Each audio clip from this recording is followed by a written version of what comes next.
안녕하세요. 난임 전문 간호사 라미라미입니다. 네, 설 명절 잘 보내셨나요? 네, 저도 잘 보냈습니다. 구독자분들 새해 복 많이 받으시고요. 그리고 2022년도에는 바라는 소망 다 이루어지길 기도합니다. 오늘은 제가 무정자증에 대해서 영상을 찍으려고 준비했는데요. 제가 무정자증에 대해서 알게 된 거는 비뇨기과, 남성 난임 비뇨기과에서 근무를 하면서 알게 됐습니다. 비뇨기과의 근무는 토탈하면 3-4년 정도 비뇨기과에서 일을 한 것 같아요. 그게 쭉 3-4년 동안 근무한 건 아니고요. 한 그 비뇨기과에 공석이 될 때마다 헬퍼식으로 들어가서 근무를 하게 됐고, 한 1년 정도는 계속 비뇨기과에서만 근무를 한 적도 있었어요. 그렇게 되면서 이 남성 난임에 대해서 제가 좀 많이 알게 됐고, 그리고 이 무정자증에 대해서 알게 됐습니다. 여러분이 그냥 알고 있는 것보다 무정자증이신 분들이 전국에 굉장히 많습니다. 이거를 겉으로 오픈하지 않아서 그렇지 굉장히 무정자증을 앓고 있으신 분들이 많고, 그리고 이쪽에 정보가 정말 없어요. 네, 정말 없어서 인터넷에서 찾기에도 너무 어렵고, 그리고 무정자증이란 얘기 들었을 때 굉장히 막막합니다. 그래서 제가 무정자증에 대해서 한번 알려드려야 되겠다는 생각을 항상 하고 있었고, 이제서야 영상을 준비하게 되었습니다. 네, 무정자증을 진단을 받게 되시면 암 선고보다 더 큰 충격이 있고요. 네, 암 선고를 받은 것보다도 더 힘든 부부의 그런 시간들이 있습니다. 부인은 부인대로 힘들고요. 심리적인 고통이 힘들고요. 남편분은 남편대로, 본인은 본인대로 굉장히 힘든 가정을 하고 있습니다. 무정자증이 두 가지로 나눠져요. 폐쇄성과 비폐쇄성으로 나눠집니다. 그래서 폐쇄성이 뭐고 비폐쇄성이 뭔지 제가 요번에 알려드리려고 하고요. 네, 폐쇄성은 대부분 임신 성공률이 굉장히 좋습니다. 네. 근데 이제 비폐쇄성인 경우에는 좀 어려움이 많이 있죠. 그래서 폐쇄성과 비폐쇄성의 차이점에 대해서 오늘 알려드리고요. 그리고 제가 실제 경험하면서 근무 경험한 썰이라면 썰이고 경험한 것들 좀 이야기를 나누려고 합니다. 네. 이거는 남성의 구조입니다. 생식기의 구조이거든요. 예, 잘 보이시죠? 요거는 이제 페니스, 예, 우리 이제 음경이라고 하죠. 예, 음경. 예, 음경. 남자들은 이 요도 구멍 하나로 소변도 나오고, 이 요도 구멍 하나로 소변도 나오고, 정자도 나오죠. 구멍이 하나인데 소변도 나오고, 예, 예, 정자도 나옵니다. 근데 이제 정자를 생성하는 곳이 있어요. 정자를 생성하는 것은 고환입니다. 네, 여기에서 정자를 생성하죠. 정자 생성을 잘 하면은 폐쇄성이라고 얘기해요. 정자 생성이 잘 되면 문제가 없습니다. 고환에서 정자가 생성은 잘 되는데 나가는 길이 막혔어요. 이 나가는 길이 막혔을 경우에는 길이 이제 정관인데 이게 막혔을 경우에는 이거를 뚫어주면 됩니다. 폐쇄된 경우에는 뚫어주면 되잖아요. 우리가 흔히 남편들 아기 다 낳고 묶는다고 하잖아요. 예, 묶는다는 게 이 정관을 묶는 겁니다. 네, 정관을 묶고 레이저로 이제 끊어주는 건데, 이렇게 여기 정관을 폐쇄하게 되면 고안에서는 정자는 생성은 잘 되지만, 네, 길이 막혔기 때문에 정자가 나오지 않는 거죠. 정자가 나오지 않기 때문에, 네, 피임의 효과가 있는 겁니다. 네, 그렇기 때문에 고안에서는 똑같이 정자를 생성하고 정자가 나오지 않는 거기 때문에 성욕이라든지 이 정자 생성에는 전혀 문제 없고요. 이 길만 막혔을 뿐입니다. 그런데 우리가 알게 되면 무정자증은 사정을 안 한다고 생각을 하시더라고요. 네. 남편이 잠자리 하는데 사정이 다 되고 있어요.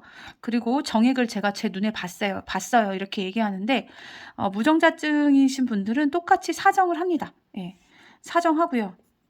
사정하고, 그리고 정액이 있습니다. 예. 정액이 똑같이 있습니다. 근데, 사정도 하고 정액은 있지만, 이 정액 안에 정자가 없는 겁니다. 정자가 없는 것. 그게 무정자증이죠. 이게 무정자증이어서 이 정액은 분비되는데 이 고안에서 정자를 생성하지 못하고 정자를 생성 못하고 나머지 분비액, 정액을 만드는 이런 분비액은 그냥 정상 기능을 하는 거예요. 그래서 똑같이 정자만 생성을 못할 뿐이지 사정돼서 나오는 정액은 똑같이 있습니다. 거기에 정자가 한 마리도 없는 것입니다. 그럴 때 이제 무정자증이라고 얘기를 하죠. 네. 그래서 고안에서 정자를 생성은 하는데 폐쇄성과 비폐쇄성이라고 얘기했죠. 제가 네. 폐쇄성은 정자는 만들어요. 근데 나오는 길이 문제가 있는 거예요. 길이 문제가 있는 거. 그러면은 이제 이거는 정자는 만들어지기 때문에 임신하는데 괜찮습니다. 비폐쇄성은 정자가 없고요. 나오는 길은 정상이에요. 나오는 길은 정상인데 정자가 없을 때 비폐쇄성이라고 합니다. 이렇게 폐쇄성 전자일 경우에는 시험관하기 하고요. 시험관하기 하고 다시 정관을 시험관하기를 합니다. 다시 정관을 묶는 수술도 하긴 하지만 다시 이어주는 시술이에요. 막힌 정관을 다시 이어주는 시술을 하긴 하는데 정관이 굉장히 미세해요. 정관이 굉장히 미세하기 때문에 그것을 다시 묶고 다시 정관을 봉합을 해서 다시 길을 뚫는 게 굉장히 시간이 많이 걸려요. 6개월 이상 걸립니다. 그래서 수술도 하고 6개월 이상 걸리는 시간을 보내고 난 다음에 다시 정액 검사를 했는데 이 길이 완벽하게 완전히 오픈이 되지 않아서 정액량이 굉장히 줄고 정자는 나오긴 나오지만 정자가 몇 마리 안 나오고 그러면 결국은 시험관하게 하는 경우가 굉장히 많아요. 그리고 폐쇄성일 경우에는 정자 나오는 길을 다시 연결을 하는데 연결을 실패할 수도 있어요. 굉장히 미세하기 때문에. 그러면 다시 또 시험관하기를 하는 거예요. 그래서 요즘은 폐쇄성인 경우에는 어떻게 하면 길이 막힌 것뿐인 정자는 잘 생성이 되는데 길이 잘 막히는 경우 폐쇄성일 경우에는 시험관하기를 고안해서 정자를 채취합니다. 네. 고안해서 정자를 채취를 해서 시험관하기를 해요. 네. 그게 더 비용면이나 임신 성공률이나 이런 것들이 굉장히 높기 때문에 고안해서 정자는 잘 나오나 그 길이 폐쇄된 경우에는 고안해서 직접 정자를 채취를 해서 시험관하게 합니다. 고안해서 직접 정자를 채취를 할 때는 고안을 조금 째서요. 거기에서 이제 조직을 조금 떼내서 거기에서 정자를 찾아서 배양을 해서 시험관하게 하는 겁니다. 네. 그렇다면 이 비폐쇄성 정자는 보면 정자가 생성이 잘 안 돼요. 나오는 길은 다 정상인데 정자가 생성이 안 되는 경우는 염색체 이상이 있고요. 염색체 정도로 XY 염색체거든요. 남성은 XY 염색체인데 X 염색체가 하나 더 있다든지 이런 염색체 이상이 있는 경우 있어요. 클라인펠터라든지 이런 증후군의 분들은 염색체 이상이 있으면 정자가 생성이 잘 안 되지 않아요. 그렇게 되거나 아니면 어렸을 때 잠복고환이거나 어렸을 때 잠복고환을 앓고 있으면 고환이 이제 복강 안에 들어가 있는 거거든요. 잠복고환은. 그러다 보면 복강이 온도가 굉장히 높음으로 인하여서 생식세포의 정자를 생성하는 그런 혈관이나 뭐 이런 것들이 굉장히 많이 손상이 돼요. 그래서 정자 생성하는 능력을 잃게 되거든요. 그래서 잠복고환 같은 경우 어렸을 때 염색체 이상이거나 아니면 염색체도 괜찮은데 고환이 알 수 없는 그런 문제로 의학적으로 아직 밝히지 않는 문제로 정자를 생성하지 못할 때도 있어요. 예. 그런 경우에는 비폐쇄성 무정자증이라고 합니다. 그래서 이런 경우에는 정자를 한 마리라도 찾으면 그걸로 하면 되거든요. 그래서 이것도 고안해서 정자를 채취를 해요. 고안해서 정자를 채취하는데 폐쇄성보다는 굉장히 정자를 찾기가 좀 어렵죠. 어려움이 있어서. 하지만 이렇게 염색체 이상이거나 잠복고환이거나 그 다음에 다른 고환이 손상이 되거나 기능을 못하는 경우에도 고안해서 정자를 몇 마리 찾아가지고 하는 경우도 있어요. 예, 성공한 케이스도 있었습니다. 네. 그래서 무정자증은 이렇게 둘로 나눠집니다. 예. 오늘 영상은 사실 무정자증이 굉장히 전국에 많이 있다는 것을 알려드리고 싶어서 제가 영상을 준비한 거거든요. 그래서 무정자증으로 힘들어하시는 그 난임 부부 되시는 분들에게 무정자증으로 다른 분들도 굉장히 많이 있고, 그래서 힘내시라는 그런 의미에서 영상을 준비했는데 이게 정말로 힘이 될지는 잘 모르겠어요. 힘이 되실지는 잘 모르겠으나 그래도 이제 무정자증에 대해서 정보가 너무 없잖아요. 그래서 정보를 제공해드리고, 그리고 무정자증이 내가 잘못해서 생긴 게 아니잖아요. 다른 질환도 그렇지만 내가 뭐 이렇게 하려고 무정자증이 되고 싶어서 된 것도 아니고, 그리고 무정자증이 되려고 막 몸에 안 좋은 것을 막 했다고 해서 무정자증이 된 게 아니거든요. 그렇기 때문에 굉장히 무정자증이라는 얘기를 들으면 자책하실 수 있으시거든요. 그래서 나 때문에 내 와이프는 임신도 못하고, 그래서 이제 부인의 눈치도 보고, 그리고 자기도 자존감이 굉장히 낮아져요. 내가 정자가 없는 사람이구나, 이런 생각으로 하여튼간 모든 것들이 힘들어지거든요. 심리적으로 모든 게 정말 우울감과 무기력증에 빠질 수 있어요. 하지만 그 우울감과 무기력증이나 모든 것을 내려놓고 막 너무 힘드시지만 그 힘드신 안에서도 빛을 찾으시는 분들이 있고요. 그리고 행복한 가정을 이루시는 분들이 있습니다.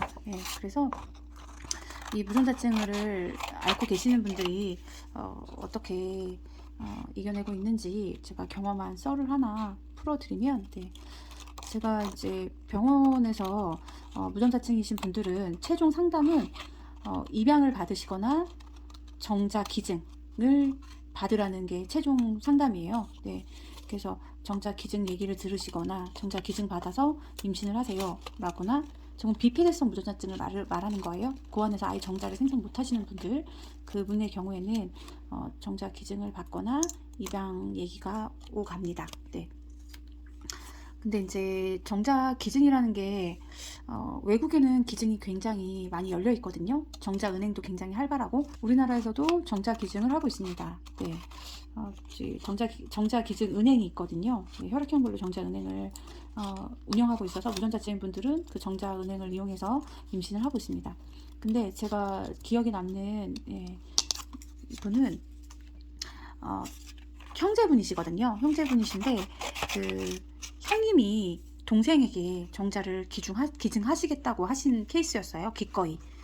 그리고 이제 동생분은 약간 선교사님 같았어요. 해외에 거주하셨고 해외에서 거주하시는 선교사님 같은 느낌이었거든요. 근데 이제 형님이 이제 전화를 주셔가지고 내 동생이 해외에서 아주 좋고 귀한 일을 하고 있는데 이렇게 안 좋은 일이 생겨가지고 너무 마음이 아프다. 그래서 내 정자를 기증할 마음이다.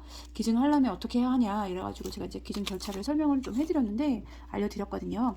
그러다 보니까 이제 기증을 받으려면 서류가 굉장히 많이 필요하거든요. 신분증, 가족관계 증명서, 그 다음에 기증에 필요한 동의서, 해서 절차들이 되게 많아요. 그리고 정자를 기증을 하려면 냉동을 하셔야 되거든요. 정자 냉동을 해놓고 나중에 이제 동생분이 와서 시험관하기 시술로 정자를 녹여가지고 수정을 해서 해야 되는 그런 상황이었죠. 그래서 이제 정자 냉동을 해야 되는데, 냉동의 절차가 있고 서류의 절차도 있고 몇 번을 저희 병원을 좀 오셔야 되는 상황이었어요. 근데 그 형님분이, 기증을 해주시겠다는 형님분이 처음에는 막 하다가 제가 너무 이제 서류며 뭐며 막 너무 귀찮게 해주니까 저한테 막 그러더라고요.